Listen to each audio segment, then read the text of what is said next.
everyone, and welcome to Journey to the Maya and Beyond. I'm your host, Rafielle Usher. And I'm Joel Berncrans. And we got a great show lined up for you today. We have a segment on a tween-age missionary named Rafielle Usher. That's right. Rachel went to Mexico with us on a mission trip, and she's going to tell you all about how it went. And we also have a Christian music video from a Latin Christian music group called Odeelia. And after that, we've got the famous Cooking in Maya segment with Flora. That's right. That's where we learn to make some delicious Mayan food. Woo! I'm looking forward to that. So I'll see you right back after this.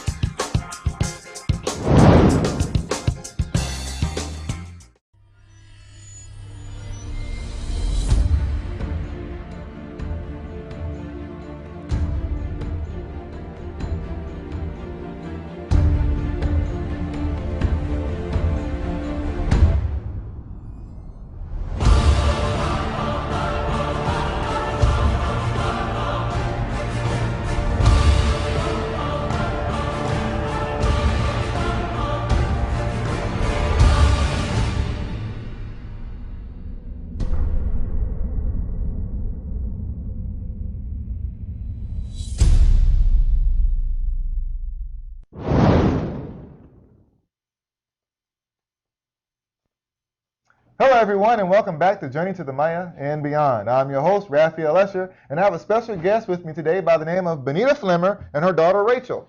Now, Rachel was one of the young girls that came with us to the Mayan Zone this past summer, and this was her first missions trip out the country. Now, I know that a lot of you parents out there, when you think about sending your child to another country, you always have this little interpretation and fear, oh, what might happen? And so we have a mother here. How old are you, Rachel? 13. 13-year-old. A 13-year-old went to the jungle, and this is the woman that let her 13-year-old daughter go to the jungle. Now, Miss Flemmer, what were you thinking letting your 14, right? 13. 13. So last year you were 12 when you went? No, she was 13. I was 13. You were 13. Okay, she was 13 when she went. So what were you thinking letting your 13-year-old daughter go into the deepest parts of the Mayan jungle? Well, my first thought was knowing that her heart was for missions at an early age, and the fact that her brother has been to the Mayan before, and standing with the trust that I have in the Lord. Of course, there's still fear that I felt for her, her physical fear that she would be hurt, but on the level of my faith, I felt total peace about her going. Wow. Even at the early age that she is, because I know that God has a calling for her, and I allowed it to happen, and my husband and I had no second thoughts at all about it. So you and your husband were in agreement, and you basically you're telling me that you heard from God, I did. And God gave you peace. Yes. And you let your daughter go. I did. Now you still had fear, right? The plane trip, her sickness, she gets real hot in the summer, and just her physical fear of, I know my daughter hates the heat, just little things like that. I was never afraid of a pending death of any kind. It was more like having someone be sure that they're with her at all times. So Rachel, now you're the 13-year-old. This is your first time out of the country. Yes. What went through your mind when you landed in Mexico? I'm actually here right now. That was probably the first thing. It was kind of surreal because I was kind of in shock. I remember looking down from the plane thinking, I'm actually going to Mexico right now. Wow. And when I landed, then it was like nonstop. It was just, okay, let's do this. And on the way in the car, like the 6-hour drive through the jungle, that was whenever I was just contemplating in my head, what's it going to be like? What am I going to do? And when I remember just getting out of this car and thinking in my head, okay, I got to make a decision. Am I going to try to overcome the fear of all that could happen and the fact that I'm younger than the rest of the people on the team? Or am I going to actually try to do something and try to actually spread the love of God with these kids and with these people? And so then I was like, okay, God, I'll do it. And from there, it was just pretty smooth, actually. It just went like that. So nothing happened to your daughter. She went there, ministered to the kids, and came back in one piece, right? Exactly. And see, there's absolutely no fear. See, the goal is you got to learn to hear from God. If God is telling you if God is telling you to let your child go, then you got to let her go. Because if you don't, you're disobeying God. Now, you got to trust God to do those things and to take care of you. Now, Rachel, when you were in Mexico, we do got some footage of you and this little bug thing crawling up a tree. What were those little girls doing with you? Because it seemed like they were chasing you around with this crazy little bug. What was that all about? Okay, I gotta get this out. I am good with little kids, and so automatically I'm drawn to them because they're just, the childlike faith, the way I can connect with them in a way that I can't really connect with anyone else. So I was usually hanging around them. And like most kids I hung out with, they usually find out some of my little weaknesses, that I'm ticklish, that all these little things, and use them against me. And when I saw this bug, I really didn't know what it was, and I still don't know what it was. But apparently they thought it was very funny to scare me with it, so I'm just like, no, guys, no, keep this away from me, and they're just playing with it. And so that was just kind of once again, a surreal moment. Like, I barely remember it, but I know, but that's probably because it was so crazy. Yeah, I bet it was extremely crazy. That's my opinion on that. Yeah. Now, your mom didn't get to eat the food. Oh, no. But, now the chicken we ate was fresh chicken, wasn't it? Yes, very How fresh. fresh was that chicken? Oh, like hours before. It was dangling from a tree, and we watched it die.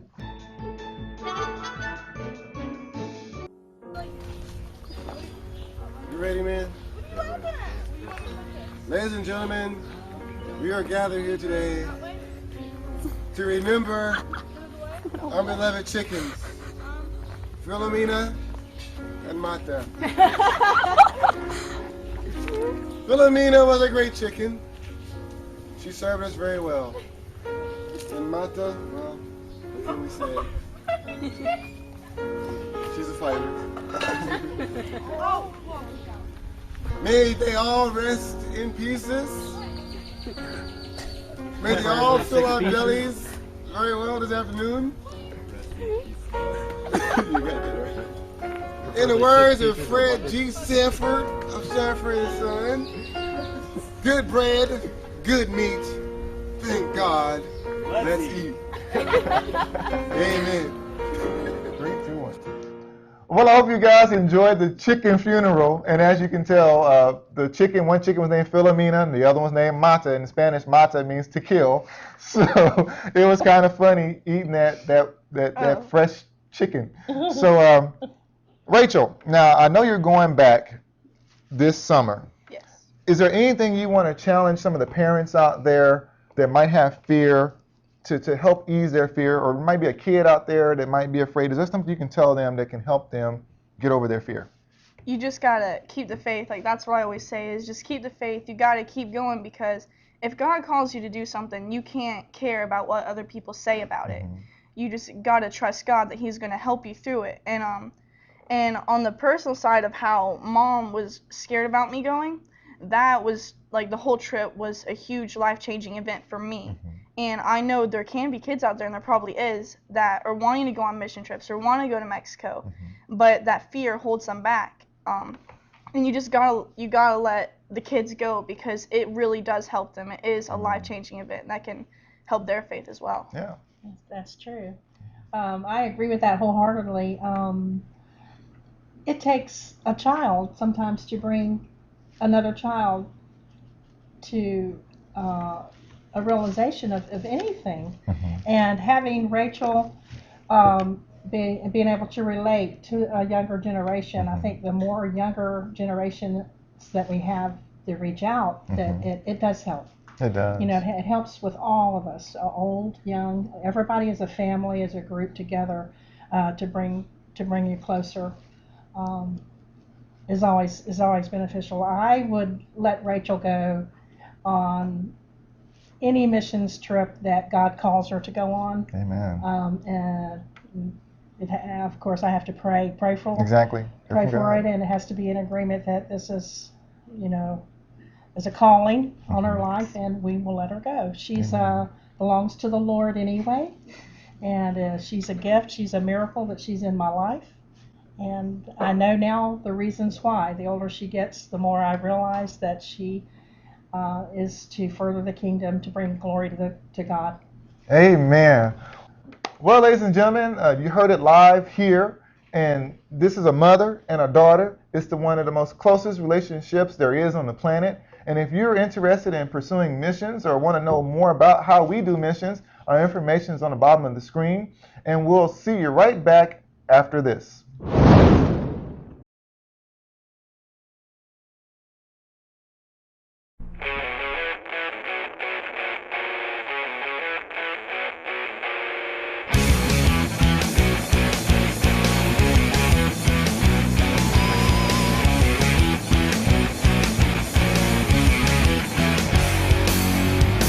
Cada día despierto y nada más me doy cuenta de esta realidad. Va comiendo toda la esperanza día a día. Vivo con la idea de algo quizá que esto un día pueda terminar y me sorprende la frialdad, parece una fantasía.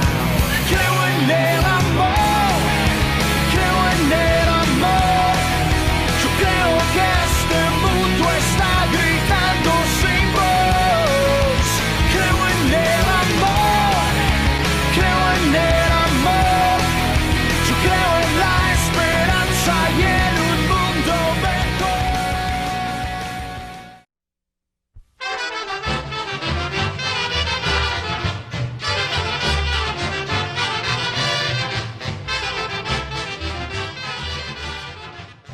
Hello and welcome to Cooking in Maya. I am Flor and this is my special guest Kendall, and today we will be making picadillo. Are you ready, Kendall? I am. Do you know what picadillo is? No, I don't. Okay, I'm going to explain you.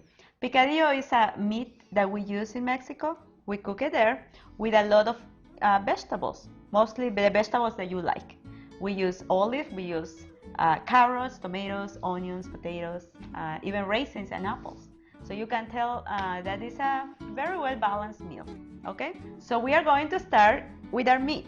This is ground meat. I'm only gonna use about a quarter pound. I'm not gonna use a lot because what happens is once you start cooking it, this is gonna make a lot. Even if you see this little meat, you're gonna make it a lot with when you add the vegetables. Uh-huh. So what I would like to do is to start browning the beef. In this case, I use ground beef and ground pork together, and I mix them all together. You can also use turkey, ground turkey, if you want. So this time I'm going to use beef and pork. So what I'm going to do, I'm going to go to the pan and I'm gonna brown this meat. So Kendall, what we're gonna start doing is we just start cooking it. You don't need to add oil or anything. You just put it in the skillet and let it cook by itself to medium temperature. Okay? Eventually this is going to release some juices. So that's the reason you don't need oil or butter or anything. And after this is cooked, we're going to mix it with the vegetables. So now that the meat is browning, you're going to leave it there and until it gets brown. Of course, we're gonna be going back and forth to check on the meat. We're not gonna let it burn. So what we're gonna do, we're gonna start chopping the rest of the ingredients. We already have some here. This is, how much do you think this is? It's about a half a cup. About a half a cup of red peppers and green peppers. This is for color. People normally use the green ones, but they also like the red ones because it gives a color, okay? So we have our green peppers. We have some onions. About a quarter cup. About a quarter cup. Let's put it here so you know what we need. Some carrots. In this case, I use baby carrots. So, but you can also use the regular carrots. So this is about half a cup. And the olives, right? So this is about a quarter, you say? Okay. a quarter. We set it here. And tomatoes. This is actually one whole tomato that I am using for that much of the meat. We also need this. Can I have that one? This is capers. Have you ever used capers before? This is something that the Spanish people use, but somehow Mexican people also use it. So we're gonna use about 2 spoons of this one, and you can find this one in the store too. We need the potatoes, but we need to work on the potatoes a little bit later. We're gonna need this. This is the raisins. The raisins, it really depends on you, how much you like it. If you like it sweet, you put a lot. If you don't like it that sweet, just add this much, okay? Let's put our raisins here. Oregano, the oregano is to put while the meat is browning. So right now we need to go ahead and put some, okay? And check on the meat too. Can you add some of that oregano, Kendall? Or how much? Just like a handful. But you have to kind of like grind it.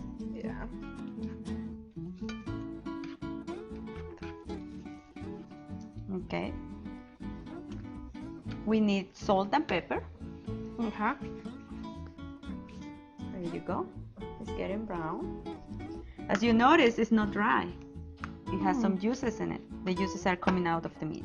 How much pepper? About a pinch of pepper? Or? Yeah, I would put a pinch. Yeah, that would be fine.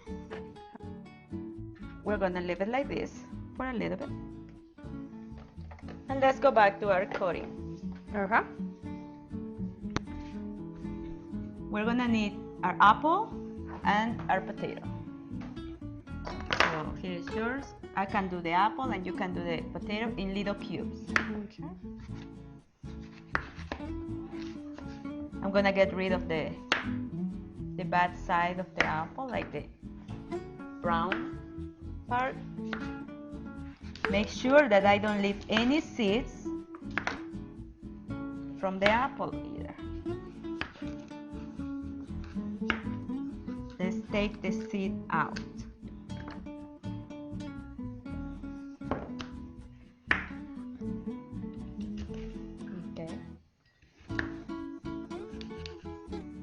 Also, if you want to, you don't have to peel the potato.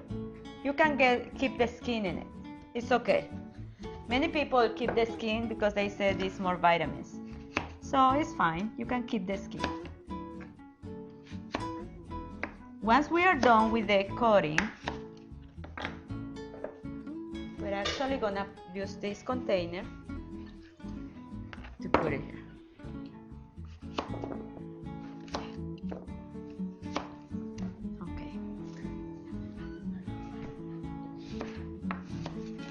After we finish coating the vegetables and the fruit, we are going to follow an order because not all the vegetables cook at the same time. So we have to cook the hardest ones first. We leave the apple almost to the last because if we cook it together, all together, some of the vegetables are gonna get smushy. We don't want that. Let me help you with this potato. There you go. Okay. Have you tried something like this before, Kendall? No, not really. Okay.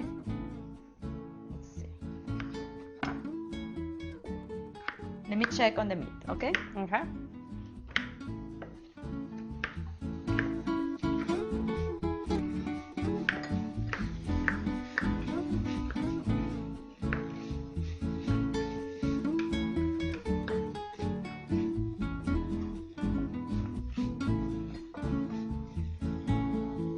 The meat is almost ready. Now, we can start with the carrots. The potatoes are actually a lot. So what we are going to do, we're going to get a little bit less. I normally try to put the same amount of carrots and potatoes. Because like I said, it will become like a lot of food. So we can start with the carrots and the potatoes, add them to the meat. Here you can help me, thank you. And we start mixing it up. Okay. Now we're going to start adding up the rest of the ingredients. You can add this one now. Okay.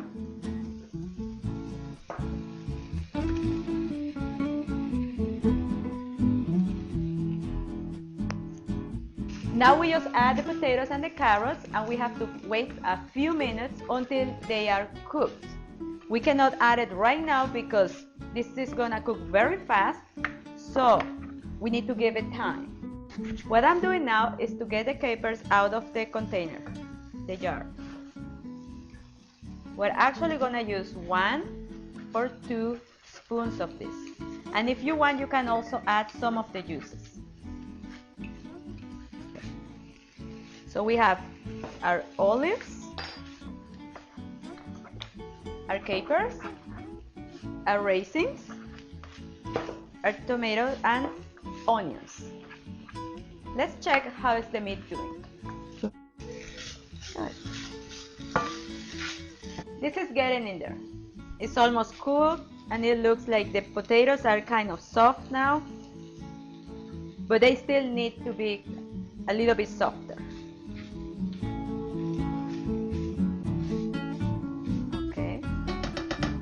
Okay, now is the onions time. Can you add the onions? Sure. And we have to mix it up. Continue mixing.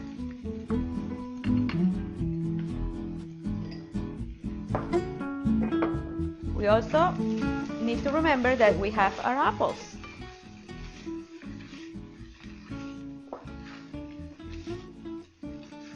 The apples will go at the same time than the tomatoes. And now it's time to add the rest of the ingredients. We're gonna take tomatoes, apples, the capers, olives, and the raisins. Let's start one by one. Are you ready, Kendall? I am. Okay, let's do this. Olives, apples, raisins,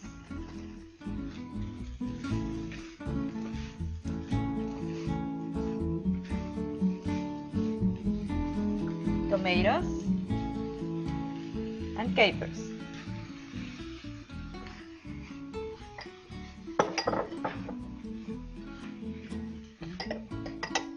It smells delicious. Now for a special flavor, I like to add some pecan chips.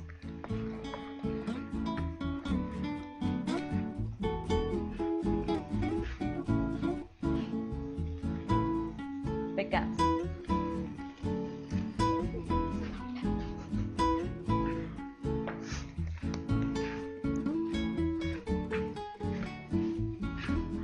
How is the potatoes? They're getting softer. Softer? Okay. Mm-hmm. What we are going to do now is we are going to cover it for a few minutes. And this will be ready. I will leave it there in a medium temperature, maybe less than a medium, for about 5 minutes. And that's it, it will be done. Now our meat is done. We are going to put it in a serving dish, and then we are going to bring it to the table. Now what we are going to do, we can serve it on a plate with some rice, or you can use a tortilla that we already learned how to make in previous show, and we can use it just like if we were gonna make a taco. Do you know how to do that? Mm-hmm. We put the meat in the middle of the tortilla, and then we kind of wrap it around, right? Mm-hmm. Should I take a bite? Yeah, if you want to. it good? really good. Wow. Thank you for watching another great show. Tune in next time for another exciting episode of Journey to the Maya and beyond.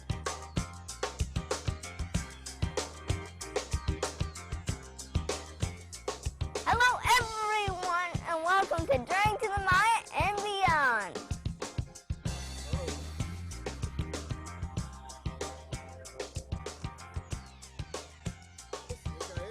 I'm your host, Mickey Usher. Awkward. Thank God, let's eat.